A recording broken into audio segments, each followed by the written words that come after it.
Hello friends, welcome to channel corona life style. Friends, எல்லோரும் எப்படி இருக்கீங்க? நீங்கள் அனைவருமே நல்லமுடாக இருக்கணும்ன்ட்டு கடவுள்கிட்ட நான் வேண்டிக்கிறேன். இன்னைய விளாக் வந்து ஒரு சிம்பிள் விளாக் தான் பார்க்க போகிறோம். இந்த விளாக் வந்து உங்களுக்கு எல்லாருக்குமே பிடிக்குன்ற நம்பிக்கையில் நம்ம வீடியோக்குள்ளே போகலாம். காலையில் எழுந்திரிச்சு பிரம்ம முகூர்த்த தீபம் மட்டும் ஒரு 5 மணிக்கு 5:15 நான் விளக்கை ஏற்றிட்டேன். நிலைவாசல் வந்து கொஞ்சம் க்ளீன் பண்ணுற வேலையும் ப்ளஸ் வந்து ஒரு செடி வாங்கியிருந்தேன், இன்டோர் பிளான்ட்டு. அதையும் வந்து வைக்க வேண்டிய வேலை இருந்ததுனால நான் நிலைவாசல் பக்கம் காலையில் போக முடியல. காலையில் டிஃபனும் சாப்பாடும் செஞ்சு யார் வேலைக்கு போகிறாங்களோ அவங்கள வேலைக்கு அனுப்பிட்டு தான் அதுக்கப்புறம் நான் வந்து நிலைவாசலுக்கே நான் போனேன் க்ளீன் பண்ணேன். சமையல் பாதி, வெளியில் க்ளீனிங் பாதி நம்ம வச்சிங்கன்னா கண்டிப்பாக நம்மளால் செய்யவே முடியாது. ஏன்னா வந்து சப்போஸ் வேலைக்கு போகிறவங்களா இருந்தால் அவங்கள வந்து நம்ம பேக் பண்ணி அனுப்புனா தான் நமக்கு அடுத்த வேலையே புரியும். அதனால் வந்து அவங்க எல்லோரையும் அனுப்பிட்டு அதுக்கப்புறம் வந்து வாசல் பகுதியில் வந்து அந்த நிலைவாசலுக்கு சுத்தமாக ஈர துணி போட்டு நல்லா துடைச்சிட்டேன்.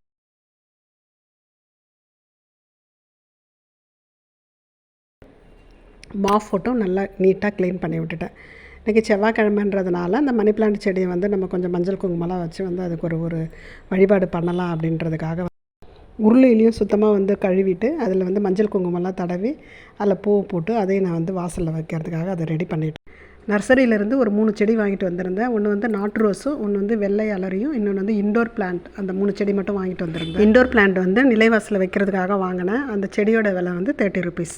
நாட்டு ரோஜா செடியும் வெள்ளை அலரி செடியும் நம்ம வந்து எந்த மண் வேகத்தில் வந்து நான் கலந்து நட்டேன்றதை வந்து நான் கார்டன் வீடியோவில் அப்லோட் பண்ணுறேன், பாருங்கள். வாசலில் வந்து எனக்கு சுத்தமாக வந்து வெயிலே படாது. அதனால தான் ஏற்கனவே நான் துளசி தொட்டி வச்சு நான் வந்து பூஜை பண்ணிகிட்டு இருந்தேன். வெயில் இல்லாதனால அந்த துளசி செடி வந்து எனக்கு சரியாக வளரல. அதனால் அந்த தொட்டியை எடுத்து அப்படியே வந்து தோட்டத்தில் பின்னாடி இருக்க தோட்டத்தில் வச்சுட்டேன். நல்லா தழைஞ்சி வந்த பிறகு நம்ம பூஜை பண்ணுற நேரத்தில் எடுத்து வச்சு நம்ம பூஜை பண்ணி துளசி செடி, மணி பிளான்ட் செடி இதெல்லாம் வச்சு வழிபட்டால் செல்வ செழிப்பு தரணும். நம்ம வீட்டில் ஏதாவது பண கஷ்டம் இருந்தால் கூட அது தானாகவே சரியாகிடும்னு சொல்கிறாங்க. அது மட்டும் இல்லாமல் செல்வ செழிப்பு நல்ல நிலைமையில் வந்து படிப்படியாக உயரும்னு சொல்கிறாங்க. வீட்டில் இருக்கக்கூடிய வாஸ்து தோஷம் இருந்தால் கூட அதை நிவர்த்தி செய்யக்கூடிய சக்தி வந்து இந்த 2 செடிகளுக்குமே இருக்குன்றாங்க ஆன்மீகத்தில். சின்னதாக ஒரு விளக்கு கோலம் போட்டுட்டு அந்த விளக்குக்கெல்லாம் வந்து கலர் அடிச்சிட்டேன். இந்த வேலையை முடிக்கிறதுக்கே எனக்கு 11 மணி ஆகிடுச்சு. சரி, 11 மணிக்கு மேலே எங்கே விளக்கு ஏற்றுறது, சரி ஈவினிங் வந்து நம்ம விளக்கு ஏற்றி பூஜை பண்ணலாம் அப்படின்னு சொல்லிவிட்டு நான் அப்படியே முடிச்சிட்டேன் அந்த வேலையை.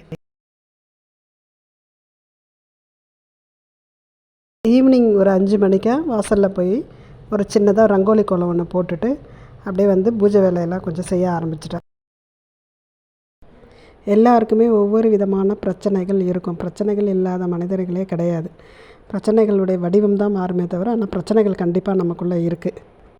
இந்த பிரச்சனைகளிலிருந்து மீளவே முடியாதுன்றது கிடையாது.